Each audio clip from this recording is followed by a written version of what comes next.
À la naissance, les garçons et les filles possèdent des organes sexuels différents. Ces organes sont externes ou internes.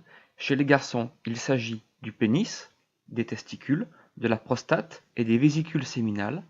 Chez la fille, il s'agit du vagin, de l'utérus et des ovaires. L'origine de la formation de ces organes est génétique. Lors de la fécondation, l'ovule porteur d'un chromosome sexuel X fusionne avec un spermatozoïde porteur d'un chromosome sexuel X ou Y. La cellule œuf qui en résulte sera à l'origine du nouvel individu qui possède un karyotype avec 23 paires de chromosomes, dont une paire de chromosomes sexuels. Suivant le chromosome apporté par le spermatozoïde, le nouvel individu sera XY, de sexe masculin, XX, de sexe féminin. On parle de sexe génétique. Après la fécondation, c'est au cours du développement embryonnaire et fœtal que l'appareil sexuel de l'individu se met progressivement en place.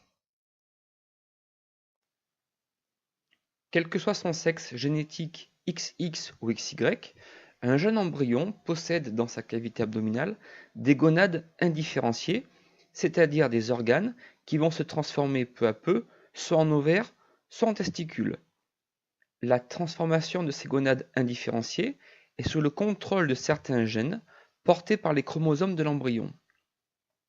En effet, quel que soit son sexe génétique, les cellules d'un embryon portent à la fois des gènes qui permettent de transformer la gonade en testicule, ce sont des gènes que l'on appelle testiculaires, mais ils portent aussi des gènes que l'on appelle ovariens qui permettent de transformer la gonade en ovaire.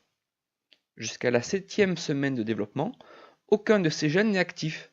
Les gènes testiculaires bloquent, c'est-à-dire qu'ils inhibent les gènes ovariens, et en retour, les gènes ovariens inhibent les gènes testiculaires.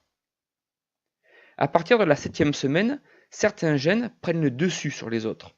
Par exemple, si l'embryon possède le gène SRY, eh bien, il va renforcer le poids des gènes testiculaires, c'est-à-dire qu'ils vont prendre le dessus sur les gènes ovariens et les gonades vont devenir des testicules.